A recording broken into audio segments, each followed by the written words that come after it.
A venda da maior empresa de energia da América Latina é uma notícia muito positiva para o Brasil e para a economia nacional. Além de ter sido a segunda maior oferta de ações do mundo neste ano, a venda da Eletrobras também foi a maior operação na B3 desde a mega capitalização da Petrobras em 2012, que à época movimentou 70 bilhões de dólares. O Fundo Soberano de Singapura atuou como investidor âncora, assim como o fundo de pensão canadense CPPIB. Já o Itaú e o 3G Radar, que tem posições relevantes de Eletrobras em seus portfólios, também fizeram grandes reservas. Na lista dos investidores também estão as gestoras como SPX, Squadra e Trust. A oferta também teve um forte reforço aí do FGTS, cuja demanda chegou a 9 bilhões de reais, mas o teto da oferta era de 6 bi. No total, 370 mil trabalhadores usaram o fundo de garantia para fazer reservas dos papéis. Você fez isso? Comenta aqui se você usou o FGTS para entrar nessa privatização aí da Eletrobras. Os bancos que lideraram a oferta foram o BTG Pactual, o Bank of America, o Goldman Sachs, o Itaú BBA, XP, Bradesco BBI, Caixa Econômica, Citi, Credit Suisse, JP Morgan, Morgan Stanley e Safra. O secretário especial de desestatização do Ministério da Economia, Diogo Cord, comemorou o resultado. Muita gente duvidou, mas em menos de 2 anos conseguimos preparar uma medida provisória, aprovar no Congresso Nacional, estruturar a modelagem mais complexa já vista e garantir a maior privatização da história do país. As ações preferenciais fecharam neste dia da privatização a R$ 42,50. A privatização é um símbolo para o discurso do ministro Paulo Guedes. O governo até então não tinha conseguido vender nenhuma grande estatal de controle direto da União. O projeto de venda da Eletrobras ele já vinha se arrastando há anos, sofreu diversos percalços. A privatização ela foi anunciada inicialmente em 2017 pelo governo Michel Temer. Ele chegou a encaminhar um projeto ao Congresso tratando do assunto, que nunca foi votado. Só no ano passado, o governo Bolsonaro encaminhou a medida provisória ao Congresso para acelerar o processo. Mesmo assim, a análise de privatização pelo Tribunal de Contas da União foi dúvida até o último momento, tendo seu desfecho apenas em maio. Muito bem, é uma notícia positiva, já falamos sobre isso em alguns vídeos recentes, inclusive comentamos uma entrevista do Wilson Ferreira Júnior, que chegou a ser presidente da Eletrobras, falando sobre o setor. Ele é uma das grandes autoridades nacionais nessa área aí, de energia no país, um empresário muito bem sucedido, e eu trouxe aqui a sua última entrevista falando sobre este assunto da privatização da Eletrobras. Já destaquei o porquê acho positivo a privatização das estatais. Eu acho que ganha o povo brasileiro, é o que eu penso, né? Muita gente discorda, respeito que discordem, mas eu continuo acreditando nisso. Num país onde a corrupção é a marca da política nacional, uma estatal está sempre correndo riscos de ser, vamos dizer assim, assaltada por grupos e partidos e, desse modo, ser exploradas, né? Então, essa coisa de patrimônio do povo, é conversa fiada. E falando sobre isso, que é uma realidade do país, nessa coisa do meter a mão no dinheiro público, lembrem sempre de um vídeo que eu já fiz aqui falando sobre a Margaret Thatcher, né, que foi primeira-ministra lá do Reino Unido, e ela dizia isso. Olha, a gente precisa parar de falar em recurso público, porque, na verdade, esse recurso público, ele é impostos pagos pelas empresas e pelas pessoas físicas. Então, parece que é algo né? Recurso público, que é algo que nasceu do poder público, né? E, na verdade, são os nossos impostos que nós pagamos, as empresas pagam, né? E o governo deveria usar isso com austeridade, com inteligência, né? Mas o que a gente sabe é que volta e meia tem uma falcatrua acontecendo. Foi notícia recente a questão aí dos shows, né, de cantores que estavam sendo contratados por cachês de até R$800 mil, R$1 milhão, por pequenas cidades no país, cidades que não têm saneamento, que não têm asfalto e estão gastando milhões em shows. Eu fiquei surpreso por isso ter chamado a atenção e ter virado notícia agora, porque isso já existe há mais de 20, 30 anos. Muitos shows desses são oportunidades de superfaturamento. Superfatura palco, superfatura iluminação, superfatura o cachê da banda, do cantor, né? Toda a infraestrutura, né? Tudo isso são oportunidades, são janelas para os gestores públicos tirarem a sua ponta, como eles dizem, né? Tirarem a sua ponta. E, curiosamente, isso agora virou notícia. Que bom, antes tarde do que nunca, mas não é coisa nova, né? Então, tem uma matéria que saiu agora no início de junho, né? Dia 6 de junho, no Estadão, dizendo exatamente isso. Olha, mesmo sem energia elétrica, saneamento básico, asfalto ou posto de saúde, pequenas cidades estão investindo milhões em show de cantores, a maioria deles sertanejos, nesse ano eleitoral. Deputados e senadores enviam recursos diretamente para o caixa das prefeituras, que podem dar o dinheiro, o destino que bem entenderem, sem fazer prestação de contas. Aí eles citam algumas cidades, como a cidade de Mar Vermelho, a 110 quilômetros de Maceió, que está entre os 100 municípios de menor renda no país, com 3.474 habitantes, enfrentando todo tipo de problema, como falta de saneamento, que está presente apenas em 14,9% das casas, ausência de pavimentação, só 24% das moradias estão em ruas com urbanização adequada, e emprego, 9,4% da população estava desempregada nas últimas pesquisas feitas, e ainda assim o prefeito da cidade gastou 370 mil para fazer um show de Luan Santana. E como se cada morador tivesse que desembolsar R$106 com cachê. A apresentação contratada será em agosto, a 2 meses das eleições. Casos como esses proliferam pelo interior do Brasil, onde ainda existem políticas públicas. O levantamento feito pelo Estadão mostra gastos superiores a 14,5 milhões com cachês de Gustavo Lima, Zé Neto, Cristiano, Wesley Safadão, Luan Santana, Leonardo, em 48 cidades. Os artistas foram contratados por prefeituras para fazer show nesse ano em municípios com menos de 50 mil habitantes. A festança só foi possível com a ajuda de Brasília. As cidades que contrataram os shows receberam 28,5 milhões em emendas parlamentares de uso livre. São as chamadas emendas PIX. Também como conhecidas antigamente como cheque em branco. Você gasta como quer, não precisa prestar conta. O dinheiro cai direto na conta da prefeitura e nem mesmo os vereadores sabem ao certo quanto será gasto com os shows. Parte dos municípios que recebem as emendas PIX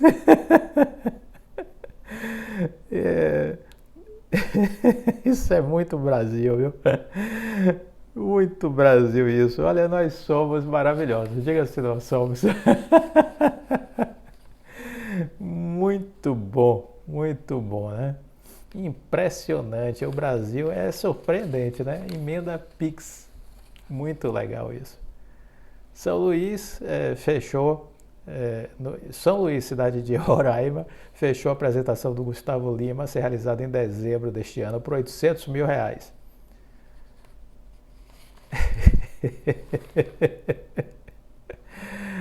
A cidade contratou o show de Gustavo Lima, a cidade de Teolândia contratou o show de Gustavo Lima para fazer uma festa por 704 mil. E já Areia Branca, Teolândia na Bahia, e Areia Branca em Sergipe contratou o Wesley Safadão para fazer o show por 550 mil. Olha, é impressionante, né? Então, são as emendas PIX. Ou seja, aí o cara ainda quer me convencer de que a estatal pode ser blindada. Com essa turma aí, gente, para de utopia, né? Não tem condições. É por isso que eu sou radical. Tudo deve ser privatizado, porque deixa de ser ambiente de roubalheira. Esse esquema dos shows é antigo, conhecido, muita gente sabe disso aí. Não é investigado, não tem interesse em se investigar. Agora está sendo noticiado, né? O Estadão está fazendo notícia, é legal, bacana. Resta saber se as autoridades vão fazer alguma coisa, né? Se o Tribunal de Contas vai fazer alguma coisa, se o Ministério Público vai fazer alguma coisa, né? Se o Poder Judiciário vai fazer alguma coisa, se a polícia vai fazer alguma coisa, resta saber isso. Porque, na verdade, tudo isso aí faz vistas grossas e o negócio já existe há mais de 20, 30 anos, essa roubalheira aí nesses eventos, entendeu? Nada de novo, coisas antigas. Agora, com a emenda PIX, ficou mais fácil. A emenda PIX, maravilhoso, viu? Muito bom a emenda PIX. Isso é o Brasil. Este é o país que a gente vive. Lamentável, mas é esse o país que a gente vive, né? Bola para frente, né? Um dia a gente muda. Um dia a gente muda, um dia a gente vai ser um país decente. Vai demorar, mas um dia a gente chega lá. Bom, para essa etapa final do vídeo, eu quero falar sobre algumas análises de contexto, de cenário para o final do ano. Sim, a gente já tem que ir enxergando o final do ano, né? Já estamos no final de junho, né? Já estamos no final de junho. Então precisamos entender o que esperar de investimentos, o cenário de investimentos para o fim do ano. O Morgan Stanley, banco de investimentos americano, divulgou um estudo recente, um relatório para os seus clientes lá nos Estados Unidos, dizendo o seguinte, que o Ibovespa deverá chegar ao fim de 2023 nos 130 mil pontos. O banco acredita que o principal índice alcançará os 130 mil pontos em meados de 2023. Isso representa um avanço de mais de 20% em relação à atual cotação. O Morgan Stanley, um dos principais bancos de investimento dos Estados Unidos, está com uma visão otimista para o Brasil. Em relatório, a instituição financeira atribuiu uma classificação overweight, ou seja, um desempenho superior ao seu índice de referência, à Bolsa Brasileira. O único outro país da América Latina que recebeu a mesma classificação foi o Chile. Os analistas do banco estimam que o MSCI América Latina, índice que acompanha o desempenho das bolsas de valores da região, alcançará 2.600 pontos até 2023, mas também esperam que haja volatilidade nas ações. Os especialistas dizem que a América Latina fez sua lição de casa com as medidas de aperto monetário, apresentando progresso dentre outros países. O banco destacou a importância do crescimento econômico da China para os países latinos. A potência asiática deve implementar um estímulo anticíclico até o ano que vem, e tais medidas devem contribuir para o avanço de alguns setores, no caso do Brasil, as commodities, né, que deverão ser muito beneficiadas por esses estímulos econômico-financeiros que o governo chinês vai conceder no país. O posicionamento chinês certamente vai influenciar nas ações latino-americanas e nas ações brasileiras, obviamente. Os ganhos de ações regionais dependerão do cenário macroeconômico global e do nível de incerteza certeza político e macropolítica doméstica e de um potencial ciclo de flexibilização monetária em 2023. Por outro lado, eles lembram que os investidores devem gerenciar de maneira proativa os riscos negativos associados a períodos eleitorais.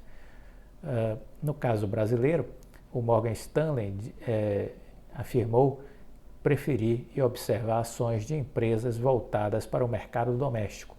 Segundo eles, são as ações que devem se beneficiar de menor incerteza política no segundo semestre de 22 e no corte de juros de 23. Para o índice Ibovespa, a companhia trabalha com projeção de 130 mil pontos em meados do próximo ano. 130 mil pontos em meados do próximo ano, representando uma valorização aí em torno de 20%, né? Então, isso é uma possibilidade, né? Mas eu vejo sempre isso da seguinte maneira. Minha análise, né? Eu já faço uma projeção de que a gente consiga estar no final do ano, deste ano, próximo aí dos 125 mil pontos. Então, é uma perspectiva que eu tenho, de estarmos próximo de 125 mil pontos já no final deste ano, ok? Então, é um pouco o cenário com que eu trabalho hoje, de a gente chegar até o final desse ano nesse patamar aí de 125 mil pontos. Pode ser mais, pode ser um pouco menos, mas eu tenho essa perspectiva considerando um cenário positivo para o final do ano, considerando inclusive o rally tradicional de fim de ano, que acontece aí a partir de outubro para dezembro, né? Em cada 10 anos, 7 tem rally de fim de ano, 3 não acontece. No ano passado não aconteceu por conta da pandemia. Então, neste ano, eu espero que exista o rally de fim de ano, né? Ainda falando sobre cenário macroeconômico e falando sobre crescimento de América Latina, o André Esteves, do BTG Pactual, ele esteve num evento recente falando sobre perspectivas econômicas e ele disse o seguinte: estamos vivendo um ciclo de alta de commodities. Esse ciclo de alta de commodities é diferente daquele super ciclo que nós vimos nos anos 2000. É diferente, mas os efeitos são os mesmos. Então, percebam e anotem o que o André Esteves está dizendo. Estamos vivendo um ciclo de alta de commodities. Esse ciclo é diferente do super ciclo que nós vimos nos anos 2000, mas os efeitos são os mesmos. Os efeitos são os mesmos, disse André Esteves. Ele esteve participando de um painel com outros executivos de bancos de investimentos, como o CEO do Citibank, o CEO do PGIM, o CEO do Investcorp, do Guggenheim Partners, e eles estavam exatamente discutindo um pouco as perspectivas para a América Latina, né?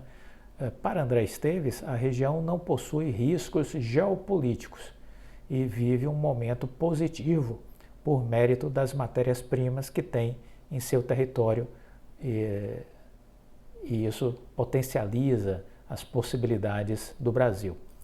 Estamos vivenciando uma retirada da globalização, algo que faz parte do natural andamento das coisas, mas tivemos o privilégio de vivenciar uma geração inteira que aproveitou os benefícios da globalização, principalmente a procura da melhor eficiência das empresas e os dividendos de paz após o final da Guerra Fria em 1989.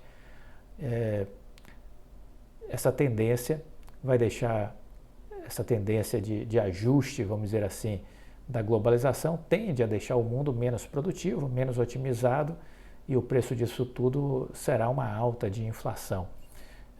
Isso também pelo fato de que a pandemia do Covid, o conflito Rússia e Ucrânia, tudo isso gera uma certa volatilidade e temos ainda toda uma agenda de transição verde, né, voltada aí à questão da sustentabilidade, sobretudo questão da energia elétrica versus combustíveis fósseis, dentre outras questões.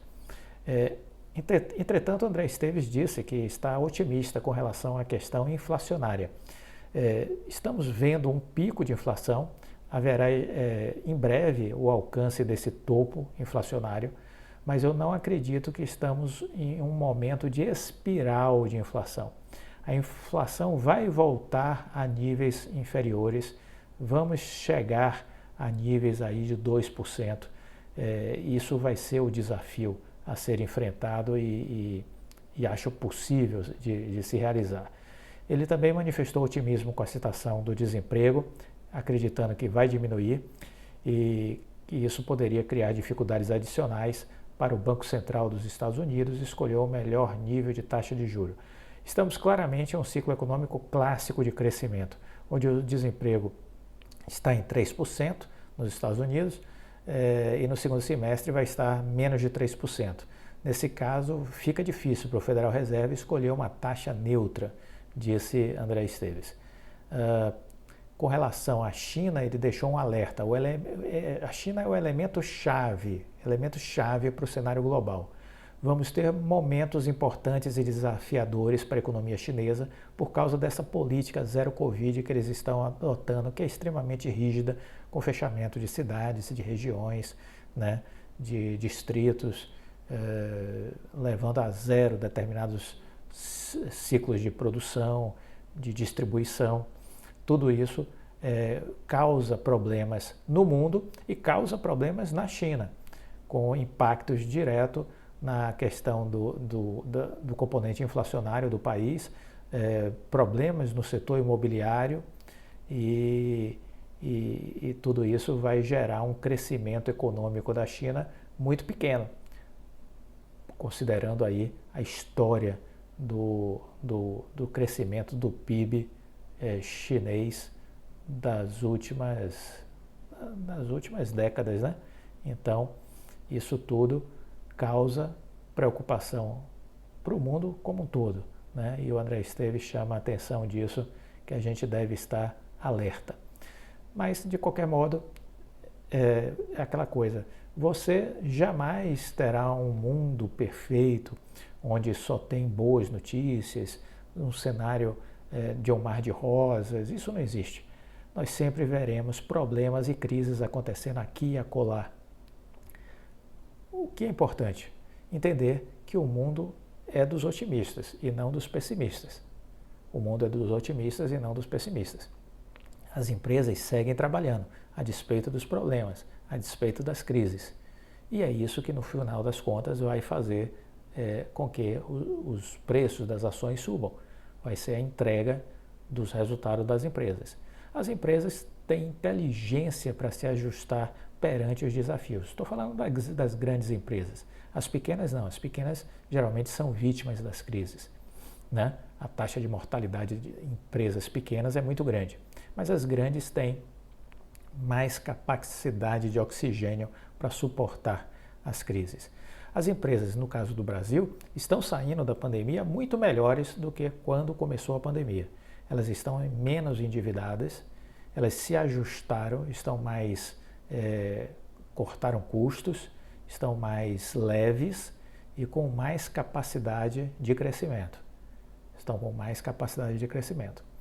Na hora que a retomada da economia vai ganhando tração, vai ganhando força, essas empresas vão tendo cada vez mais resultados. É isso que eu acredito. Eu não sou uma pessoa pessimista. Eu não acredito no fim do mundo, não acredito no apocalipse. Eu acredito que a humanidade vai se ajustando e vai encontrando solução para as suas crises e para os seus problemas. Se você acha que está tudo ruim e que o mundo vai acabar daqui a 1 ano, 2 anos, saia da bolsa, né? Vá lá para a cadernetinha de poupança, para a renda fixa, é o lugar certo para quem está apavorado. A bolsa não é ambiente para pessoas ficarem apavoradas. É um ambiente para as pessoas que sabem o que estão fazendo. Gostou do vídeo? Deixa o like, compartilhe com os amigos. Fique com Deus e até a próxima. Tchau.